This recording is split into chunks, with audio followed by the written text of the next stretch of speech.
I don't think my intentions were to post something fake, but it's like the happy smiles for my kids on a vacation trip or, outing. But then in reality, like 10 seconds later, they're losing their mind. And I'm like, that's Hmm. it. We're going home. It sounds weird to say, like, I'm tired. I'm tired of being a mom right now. Social media is not the whole picture. It's just a snapshot. And we can Photoshop and AI now. And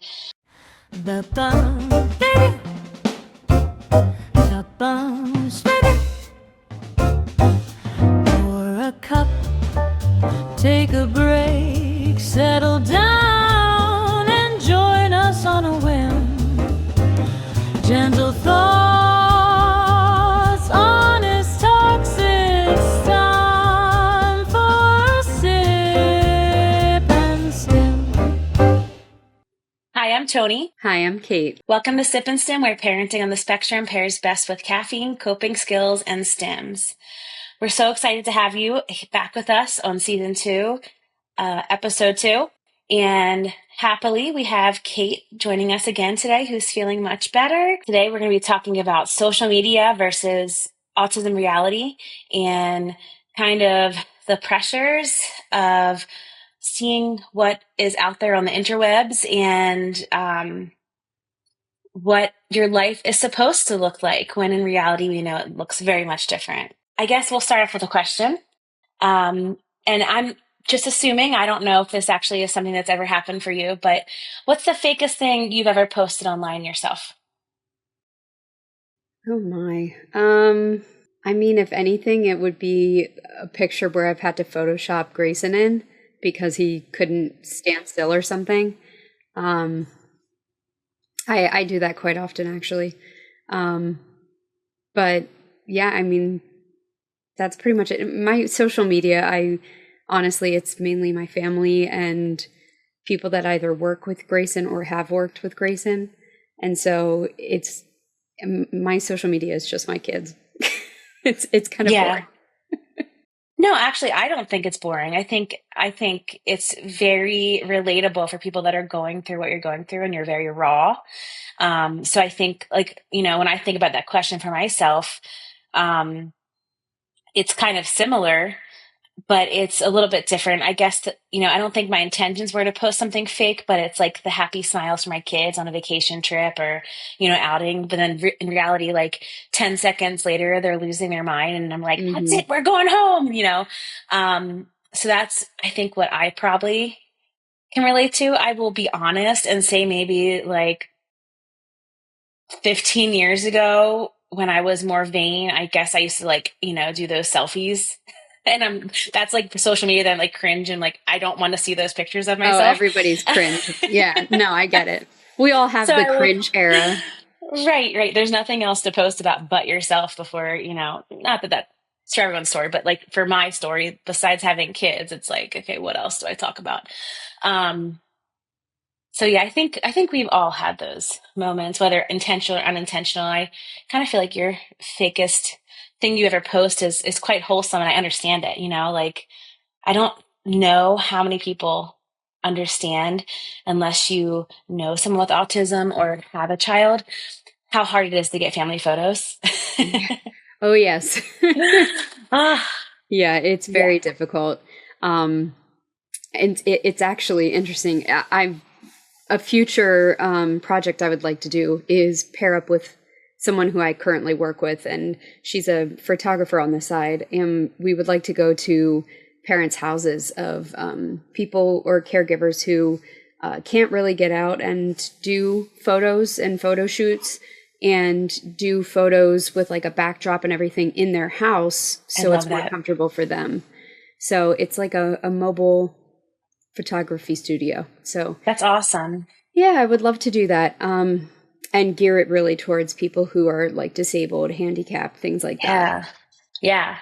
I mean, it kind of reminds me of those, like, the people that come to your home to do the haircuts, Hmm. like the sensory cuts, or I've even heard of, like, it's quite different. It's more medical, but phlebotomists coming to the home to draw blood, things like Yeah. that. But I mean, it's so important. Like, pictures are one of the ways that we keep those memories, and Like I wouldn't say that I've been great with my most recent baby with taking pictures. She's number 4, so kind of gets the short end of the stick. But pictures are really important, and it's so hard when your child isn't able to be in that, or maybe a person's in a wheelchair and they can't get out to the studio. Yeah. That's great. That's awesome. Yeah. So if anyone wants to help and you're in the Lancaster area, Thank you for that little plug. I have a Yeah. friend who is a photographer, and I would totally be like, let me connect you, but she's in Baltimore, like further south. So I don't know if that Gotcha. would work, but Yeah. Yep. Nope. I call her my work wife, but she is she's my buddy at work at the office. So, we've been joking about it for like a year, maybe even longer now. So maybe we'll make it happen. I think it would be really wholesome. It'd be great to do. yeah, yeah. Let us know if there's like stuff you need, or like, how we can help. I would love to see that happen. I think that's huge. Yeah, I will do that. So I guess let's jump in. I guess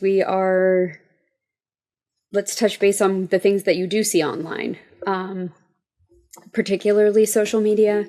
I don't know if you feel this way, but do you see other people that maybe you've gone to high school with who have families too, and they have, like, they're posting pictures of their house and their cars and their, family trips and things like that. Like, do you ever feel like a little bit jealous and like you wish that that was kind of your life? Oh, I mean, for sure, there's moments, and I totally catch myself and remind myself because I know it's not healthy, not good. And I, you know, I have to recognize all that I have in my family and my life. But absolutely, I think for me, one of the things that I was just talking to my friend about is like having a clean home and how that's depleted over the years with, introducing more children to the home. And then my mom lives with us. And then just like there's 3 adults, like putting things away, which I'm grateful for, but like we all don't have the same brain. So things are everywhere. And I think like for me, probably the biggest thing that I get jealous over, which I have to catch myself, is like their home is spotless. Mm, How do they do it? Um, and then I guess like maybe the other thing that sometimes might get me is like they're on vacation, and like I actually am about to go on vacation, so I can't complain. But like seeing people travel like out of the country, and I'm like in my dreams. In my yeah. dreams right now.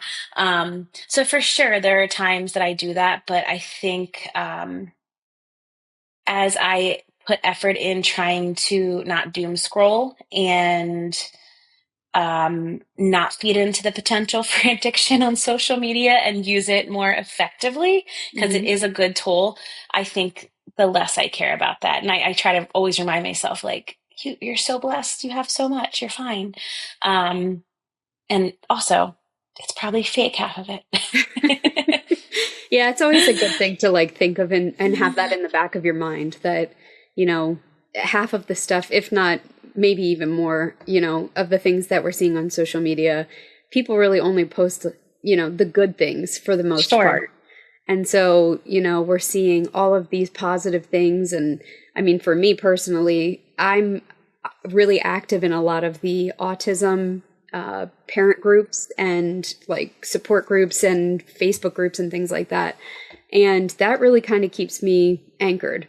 So, Hmm. my friends could be, in Mexico celebrating like Cinco de Mayo, and I'm here, haven't had a vacation in 5 years, 4 years, something like that. Hmm. And yeah, I mean, it is what it is. Those groups really help kind of keep me grounded and in reality, and not living in my imaginary world of being in Mexico as well. So, Yeah. yeah, but and that is really kind of the biggest thing. I really don't, especially right now with like the political climate, I try not to be on social media as much. I really only am on it to promote my blog and the podcast right now. And then Hmm. you get the occasional photo of my kids. But yeah, that's pretty much it. Yeah. I will say I can relate in the sense that I'm so thankful for it, for the connections, like professionally and like with our podcast and our mission there. But it's definitely not healthy just to like go down the rabbit hole and like, you know, see what this person's doing. Now, I will say my intention is to have it just to connect with family and close friends, but you know how that goes. It's like you're friends with someone in one season of your life and then they become an acquaintance and then, you know, um, it can be challenging. And I will say the autism community is very unique. And I don't know if I would say it's unique, but I would say whenever someone is trying to bring awareness to disability or a life challenge or something that's like, I don't know, like a silent disability of some sort, I feel like people are more raw and like willing to share because it seems to me the heart and the intention is like, hey, this is what we deal with. Yeah. And if you aren't okay with it, then like just don't comment or don't have an opinion Mm-hmm. because it's not helpful. And now that you know these are the things we deal with, now you know how you could potentially help. But so I think it's unique in like the autism community and maybe other similar-esque parallel type communities. But I get what people don't want to, share things that are struggles because I think like also there's that feeling of why am I sharing this? Am I sharing this for attention? Like I know that's how I feel. Or Mm-hmm. like for my kids, like I'm not going to post a video of them tantruming because that's not kind of them. They're going to be adults one day. Yeah. Yeah. Um, so I think it's like you understand, but at the same time, there's definitely all the filters and now, oh goodness, AI. Let's not even go into Mm-hmm. that. Like, what is real? Yeah, seriously. Usually we can tell now, but what is real? Yeah. No, and I think that is where like a normal poster would be kind of different from an autism parent or a caregiver Mm-hmm. poster because, you know, when I think about like somebody posting all of their positivities like on regular Facebook versus like an autism friendly like support group type post, I just think that, parents are so much more, I feel like autism parents really kind of like protect the others. And Mm-hmm. so if someone is talking about like a great experience that they have or like something positive that happened, they're not looking for like people to feel jealous. They're looking for people to comment, to give them encouragement and to ask them how they did it so that they can pass along the information to another family. Right. And that's the biggest thing that I've noticed, like the biggest difference I've seen. That special needs families really do support each other, even if you don't know each other. Um, and personally, I mean, I see it every single day online, and it really is it's a magical thing because you see the people who are very supportive, you see the people who give the tough reality type advice and they tell you who to go to, where not to go to, and things like that locally if you're in a local group, and that has helped us a lot. So I mean, it's a great resource to have if you're on social media and you want to utilize it for that. I mean, I really do think it is great, but don't get sucked into the whole Mm-hmm. the stereotypical family doing the stereotypical things because, I mean, that's the last thing that we really worry about. And it's hard. I'll say for myself, it's hard. Mm-hmm. I have one of those like lock boxes that we can put our phone in, and we haven't really used it very much just because like we recognize like, hey, we're on this too much, and it's not productive usage of it. Yeah. So, but yes, there's so many resources, and I think like I can't imagine what families did before the internet, what had all these resources, like how much more isolating it must have felt to be navigating your child's disability when everyone's like, diagnosing children wasn't as common. Mm-hmm. Um, and people probably were more like, hush, hush, let's not talk about it. Yeah. Um, I think that's been really good for the autism community. Yeah, definitely. I definitely agree with that. But then on the opposite side, there's things that we don't see that nobody posts Mm-hmm. really on social media. And this is a big thing that I try to break that barrier. Mm-hmm. I'm a very honest, raw individual. And, my mom always joked and said that I often speak before I think. And I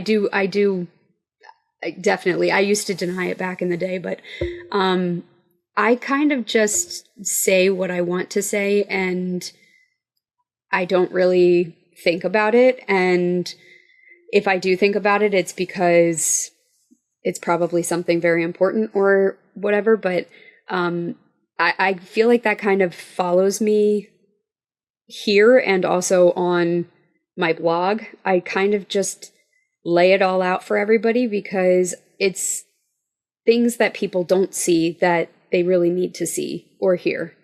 So on my blog, you're seeing pictures, you're seeing videos, you're seeing stories about like events that have happened and how, Grayson has reacted, Rosalind's reacted, how I react. And just that raw feeling, the raw emotion that goes into it. That's really how I kind of process my thoughts and process my feelings. And to do it raw like that on the internet, it took a lot. I did not want to do it at first, but I'm very, very happy that I have. So why are you happy? Like, have you seen some fruits of that? I think that some people have, there's been a lot more people who are more understanding, especially people that I know read my blog, Mm-hmm. or follow us on social media. They definitely know when I'm trying to like cover things up and like pretend like things are okay because they've seen it in my blog or they've read about Mm-hmm. it in my blog. And so I feel like it kind of connects me to people better. And Mm-hmm. there are some families that people have read the blog that I don't even know, and they reach out and they say, we go through this exact same thing. We are just, people just don't talk about it. It's just something that you don't talk about. And my question is, why don't we talk about it? Mm-hmm. If on those Facebook groups, parents have no problem saying what doesn't work, what, Mm-hmm. challenges they have and things like that. And what issues they're having with like insurances and, everything along the lines that you have to deal with. And, a parent of like a neurotypical child doesn't have to really think about that all the time. Mm-hmm. And so, the parents in those groups, they post the good and the bad. And when it's a bad situation or something that is not maybe the most savory to read, they are very supportive. They definitely reach out, and you're bound to have somebody who has gone through it. And that's what is really helpful.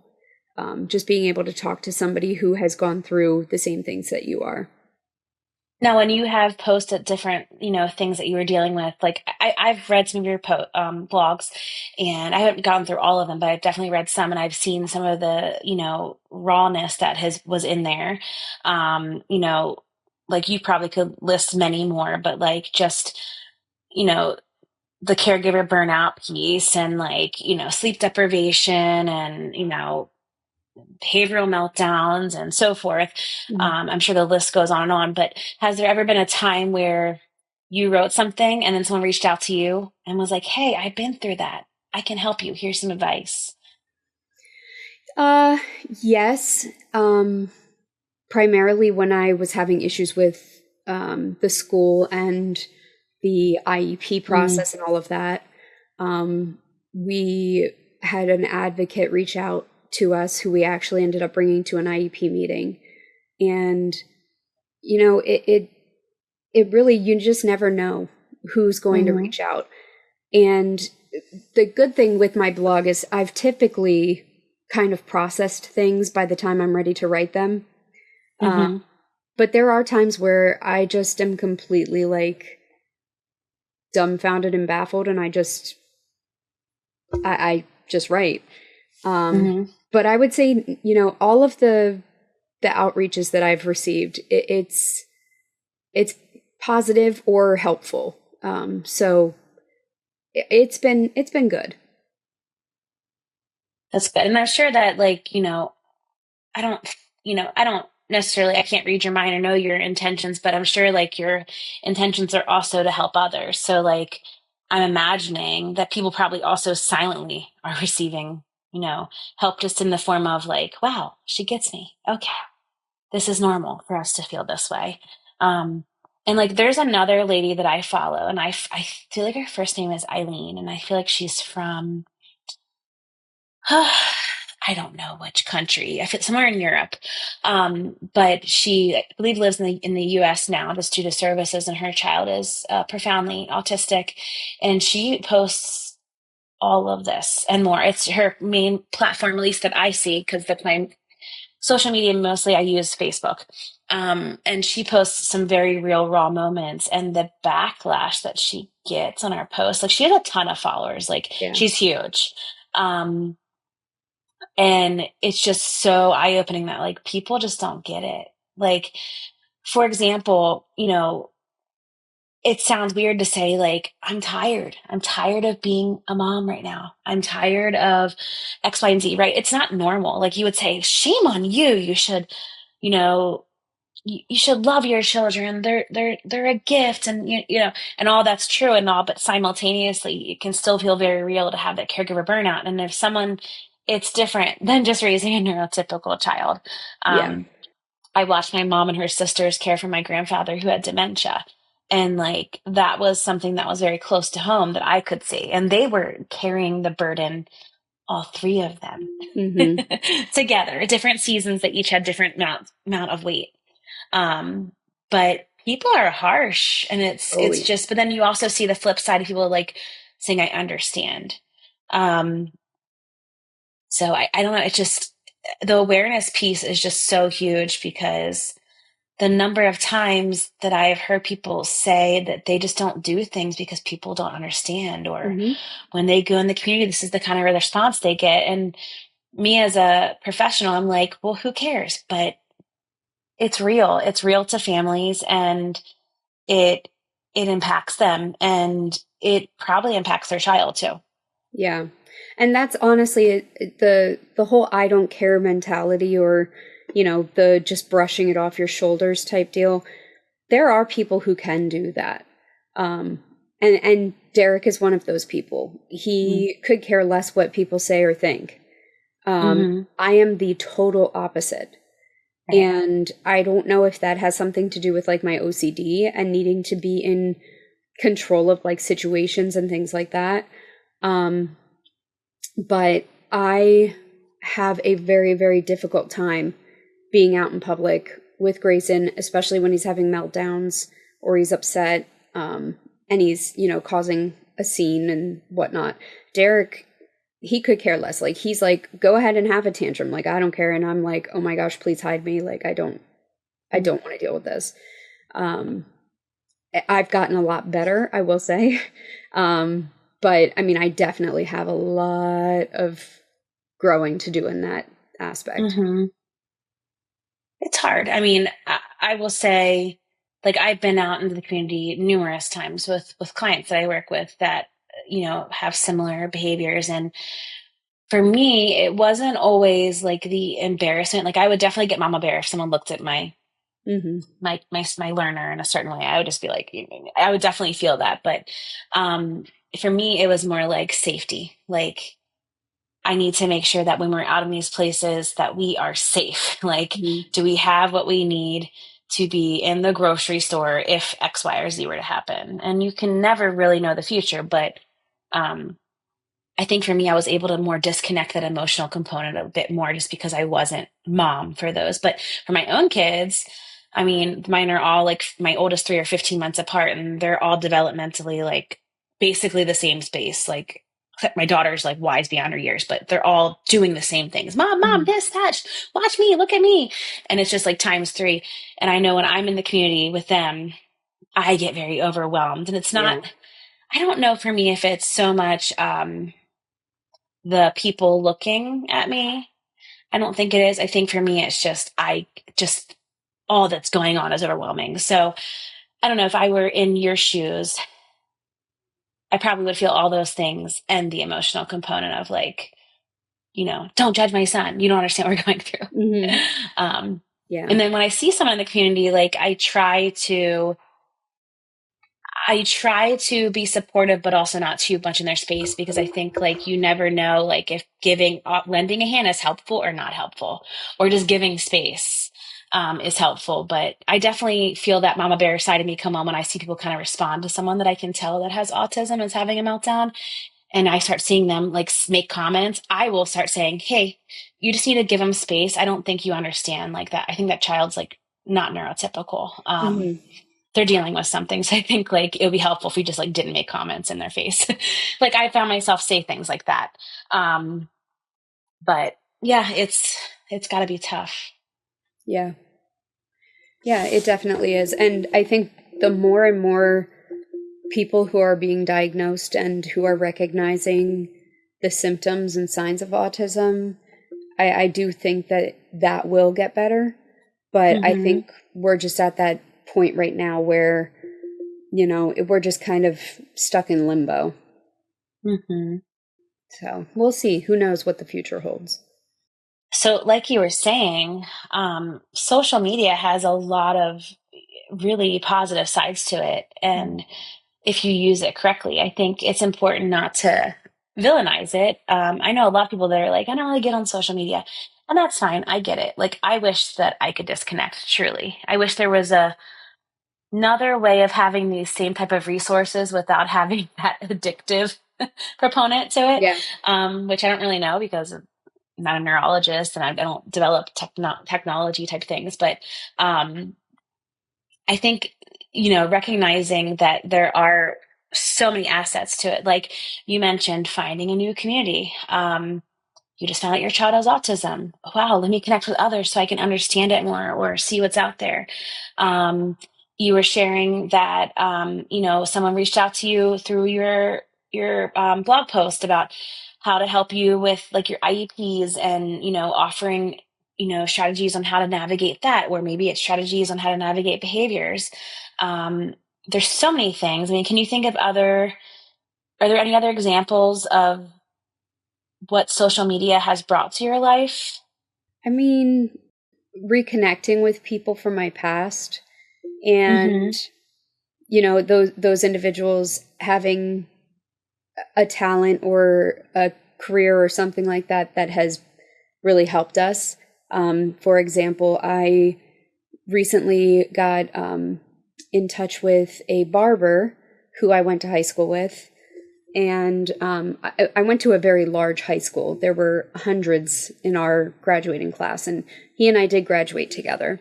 Um, and he actually owns a barbershop school and works at a barbershop here in our town, which our town is very small, um, about maybe a mile from our house. And I spoke to him about like our experiences with Grayson and getting his hair cut, and the fact that I had been cutting his hair for, oh my goodness, like 7 years, and how I was tired of giving him the Amish bowl cut. And and Andre is his name. He's wonderful. He reached out and said, I've never, really done this, but, bring him in and we'll see what we can do. And I will tell you, that was the best haircut experience I have ever witnessed. The first time, Andre literally let him just kind of do his thing and let Grayson control the entire appointment. That's awesome. Yeah, and he gave him an awesome haircut. It was so great. The second time he went in, Grayson did even better. And Andre cuts his hair in the lobby because Grayson doesn't want to leave the comfy chairs. And he's totally fine with that. He's so flexible and just so great. And he and I were talking about collaborating and doing a sensory and autism friendly like class for his barber shop school. So we'll see, but he has really changed. I mean, he's changed so much in just that little, you know, that little talent that he has that he's made a career out of. He changed so much for us. I no longer have to cut hair and fight with Grayson while he's sleeping to do it. And his hair looks really great. He's done a really great job with him. Has he picked up any other clients that have autism since working with Grayson that you're aware of? I had asked him if he gets many, and he said that he does get some that have like sensory needs. But I don't know if he like talks to the parents like enough or like the families enough to get like the whole story. I mean, I just felt comfortable telling him kind of about us because I knew him from high school. But yeah, I would love to see. I mean, it's enough that he thinks he needs to incorporate it into his barbershop school. So I would assume That's great. Yeah, I would assume that, that is something that they're seeing more and more of. That's great.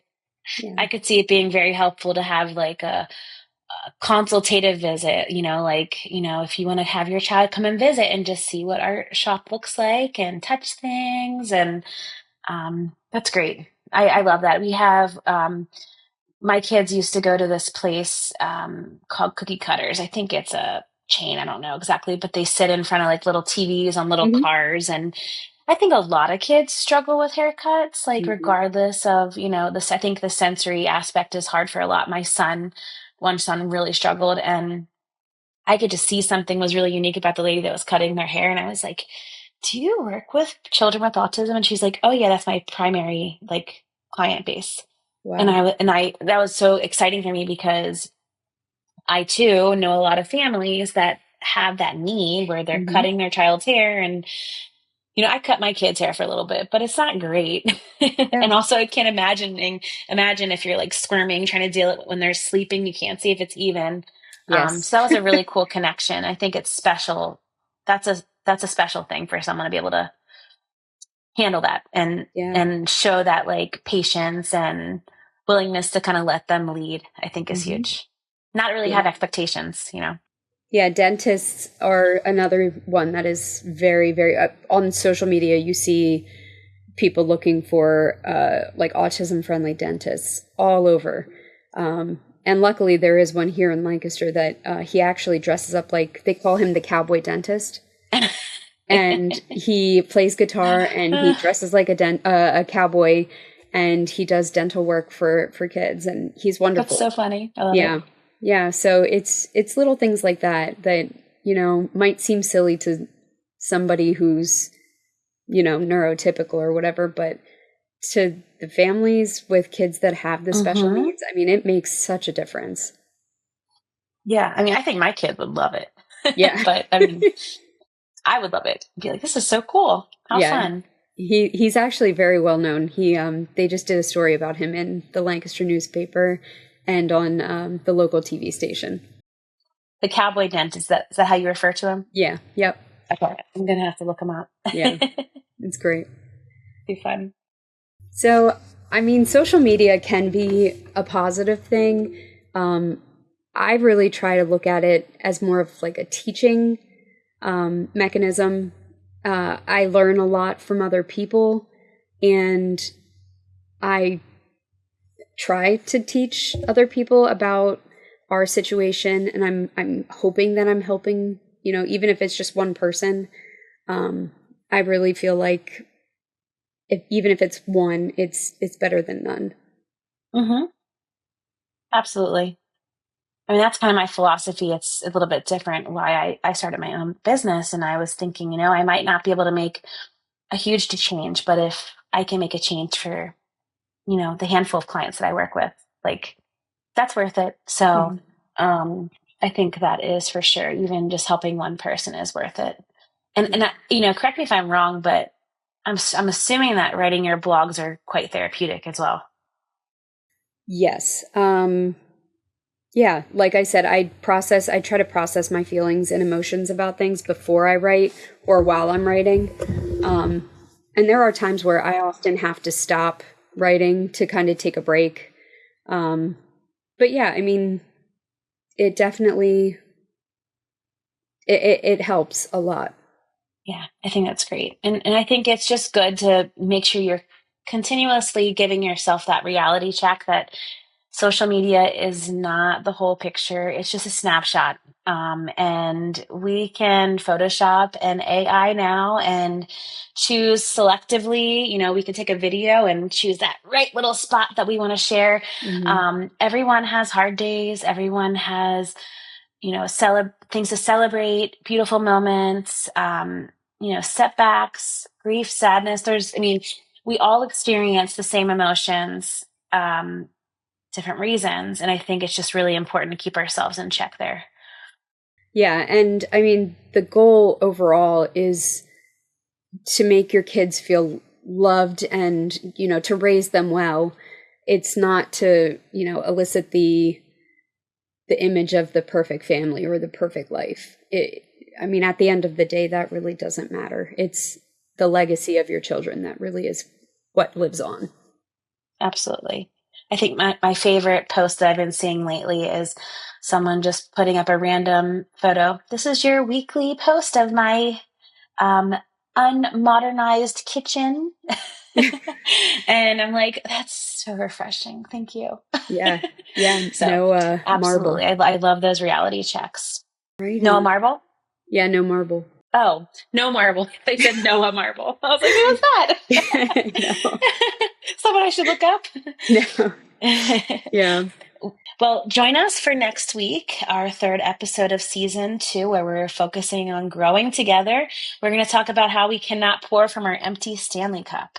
Please like and follow us on Facebook and subscribe to our podcast. We can be found on YouTube, Spotify, Apple, and Amazon. Remember to comment and tell us what topics you would like us to cover on the next episode. Thanks for listening. See you next time. Bye. Bye. Sip and stim. Sip and stim.